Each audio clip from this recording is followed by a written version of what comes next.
வணக்கம். 4 மணி செய்திகளை வழங்குவதற்காக நான் அபிநயா. முதலில் தலைப்புச் செய்திகளை பார்க்கலாம். நடிகர் சிங்கமுத்து அவதூறாக பேசிய வழக்கில் சென்னை மாஸ்டர் நீதிமன்றத்தில் ஆஜராகி சாட்சியமளித்த நடிகர் வடிவேலு. வழக்கு விசாரணை உயர்நீதிமன்றத்துக்கு மாற்றப்பட்ட நிலையில் இருவரும் அங்கு முறையிட்டுக் கொள்ள நீதிபதி அறிவுறுத்தல்.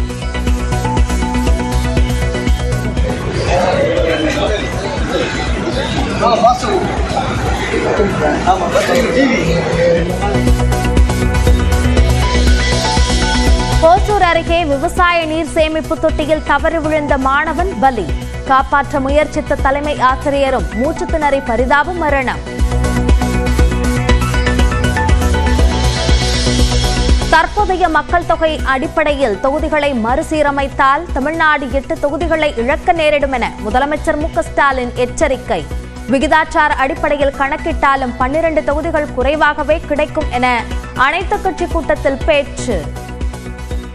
நாடாளுமன்ற தொகுதிகளோட எண்ணிக்கை 848 உயர்த்தப்பட்டு தற்போதைய விகிதாச்சாரத்தின்படி மறுசீரமைப்பு செய்யப்பட்ட நமக்கு கூடுதலா 22 தொகுதிகள் கிடைக்கணும்.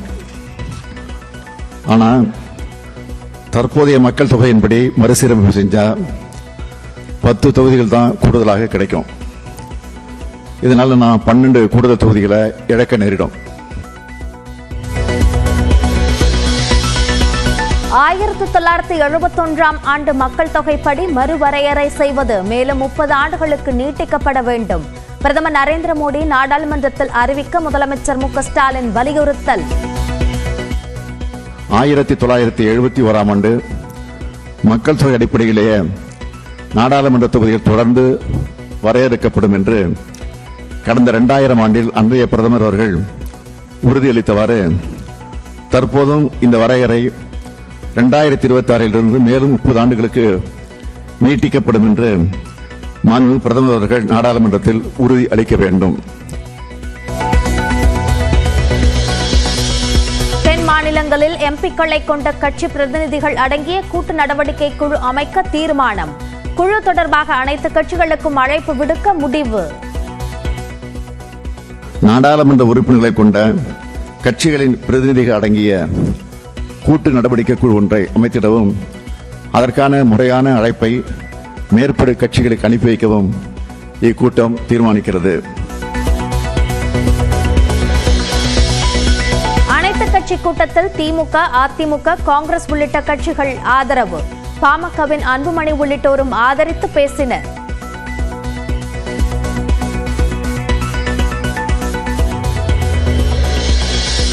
மக்கள் தொகைப்படி தொகுதிகளை மறுசீரமைப்பது தமிழ்நாட்டிற்கு தண்டனை என மத்திய அரசுக்கு விஜய் கண்டனம்.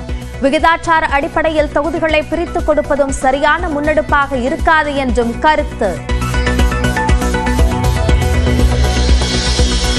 கோபிச்செட்டிப்பாளையத்தில் செங்கோட்டையன் பங்கேற்ற அதிமுக கூட்டத்தில் நிர்வாகிகள் மோதல்.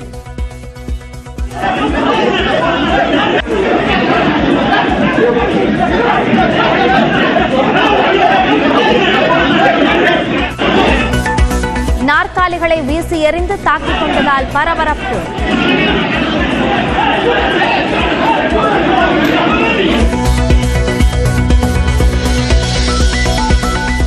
துரோகிகளை கண்டறிந்து அதிமுகவிலிருந்து வெளியேற்ற வேண்டிய நேரம் இது என முன்னாள் அமைச்சர் செங்கோட்டையன் பேச்சு.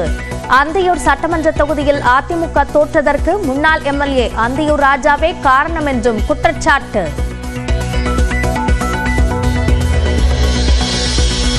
லண்டனில் சிம்பனி இசையை அரங்கேற்றவுள்ள இசையமைப்பாளர் இளையராஜாவுக்கு நேரில் வாழ்த்து சொன்ன மத்திய இணையமைச்சர் எல் முருகன்.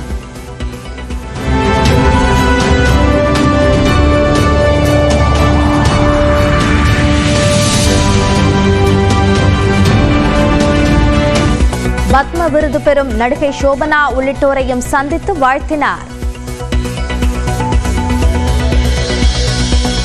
சிவாஜி வீட்டில் துஷ்யந்துக்கு பங்கு இல்லாததால் ஜப்தி உத்தரவை ரத்து செய்ய வேண்டும். அன்னை இல்லம் வீடு நடிகர் பிரபுவுக்கு சொந்தமானது என்றும் மூத்த மகன் ராம்குமார் உயர்நீதிமன்றத்தில் மனு.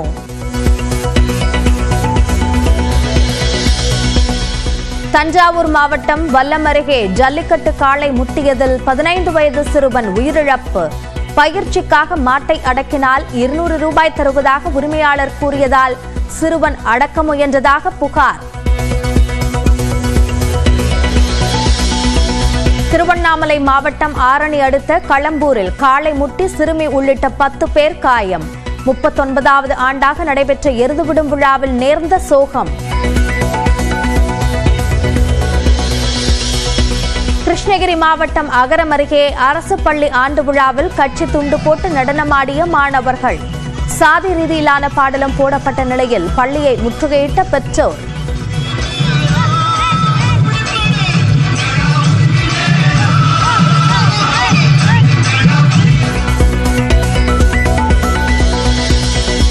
கோவையின் காவல் தெய்வமாக திகழும் கோனியம்மன் கோயில் திருத்தேரோட்டம் கோலாகலமாக தொடங்கியது. ஆயிரக்கணக்கானோர் கூடி திருத்தேர் இழுத்தும் நடனம் ஆடியும் உற்சாகம்.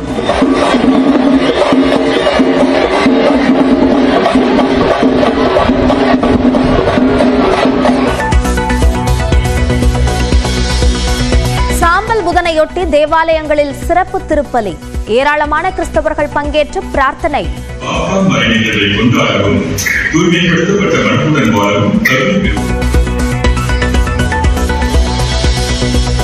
சட்டவிரோத பண பரிவர்த்தனை தொடர்பான வழக்கில் அமைச்சர் பொன்முடி மார்ச் 19ஆம் தேதி நேரில் ஆஜராக வேண்டும். சென்னை சிபிஐ சிறப்பு நீதிமன்றம் உத்தரவு.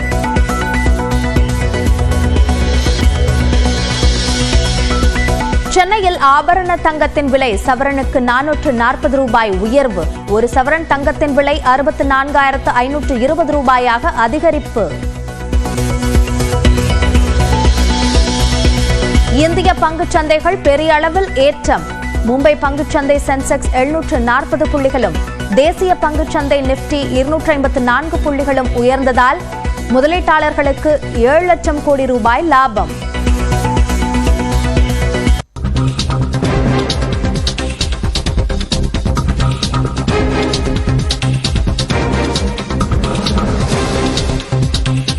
கடலூரில் ஹோட்டல் முன்பு குப்பை வண்டிகளை நிறுத்தி வரி வசூல் செய்ததால் பரபரப்பு ஏற்பட்டிருக்கிறது.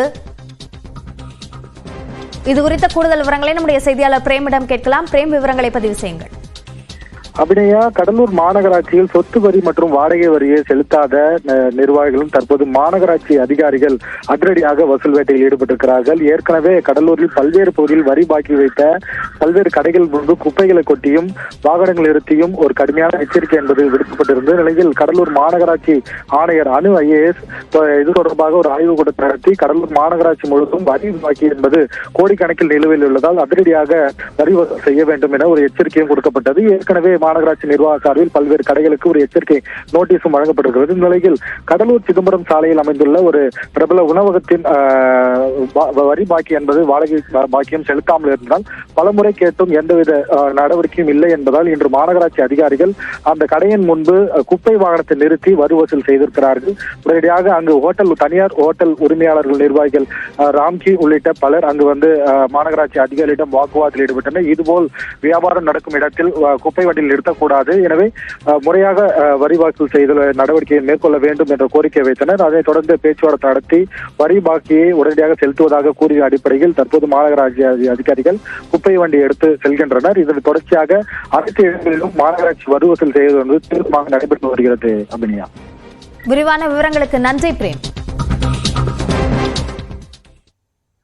கிருஷ்ணகிரி மாவட்டம் ஓசூர் அருகே விவசாய பாசனத்திற்கான நீர் சேமிப்பு தொட்டியில் தவறி விழுந்த மாணவனும் அவரை காப்பாற்ற முயன்ற தலைமை ஆசிரியரும் நீரில் மூழ்கி உயிரிழந்தனர். எழுவப்பள்ளி கிராமத்தில் உள்ள ஊராட்சி ஒன்றிய தொடக்கப்பள்ளியில் 3ஆம் வகுப்பு படித்து வந்த நிதின் என்ற 8 வயது சிறுவன் மதிய உணவு இடைவேளையின் போது அருகே இருந்த விவசாய பாசனத்திற்கான தொட்டியில் தவறி விழுந்தார். இதனை பார்த்த தலைமை ஆசிரியர் கௌரி சங்கர் ராஜா மாணவனை காப்பாற்ற தண்ணீரில் குதித்த நிலையில் அவரும் நீரில் மூழ்கினார். தகவல் அறிந்து வந்த காவல்துறையினர் 2 சடலங்களையும் மீட்டு விசாரணை நடத்தி வருகின்றனர்.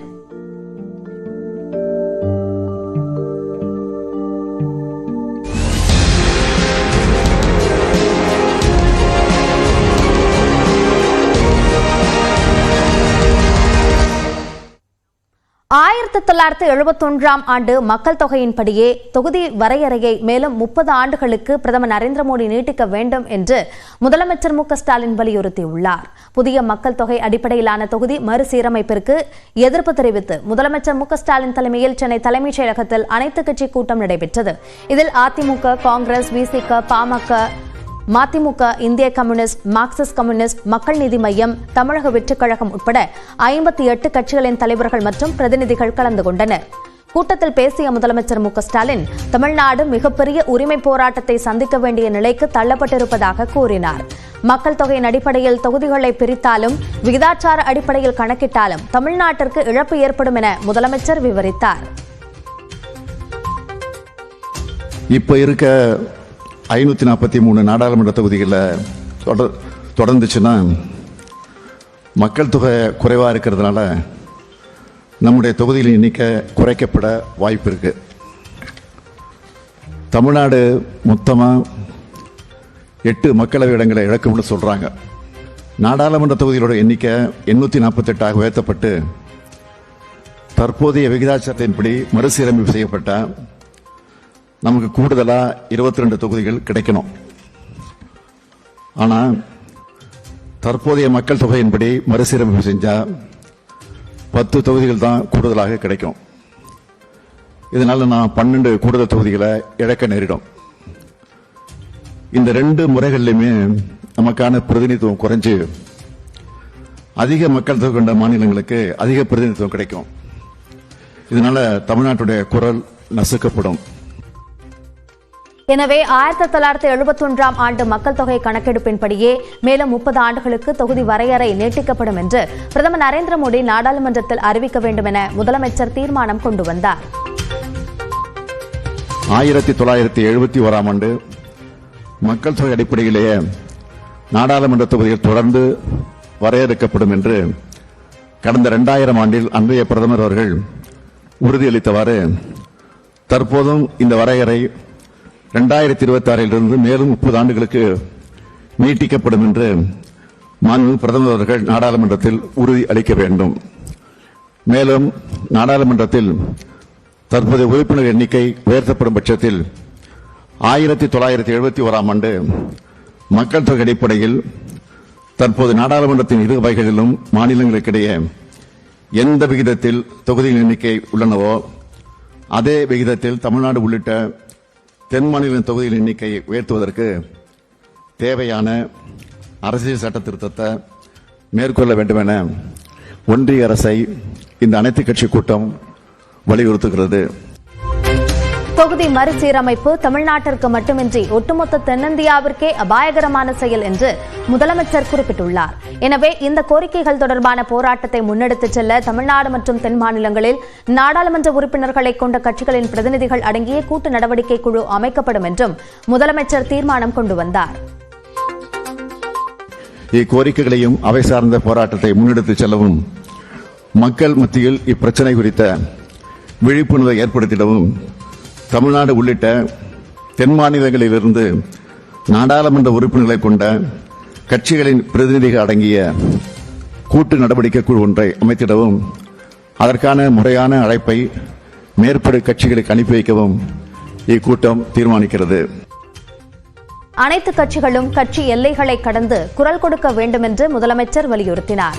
தமிழ்நாட்டின் பிரதிநிதித்துவத்தை குறைக்கும் இந்த சதியை அனைவரும் சேர்ந்து முறியடிக்க வேண்டும் என்று கேட்டுக்கொண்ட முதலமைச்சர் இந்த விவகாரத்தில் கூட்டத்தில் கலந்து கொண்ட அரசியல் கட்சிகளிடையே கருத்து வேறுபாடு இருக்காது என்று நம்புவதாக தெரிவித்தார்.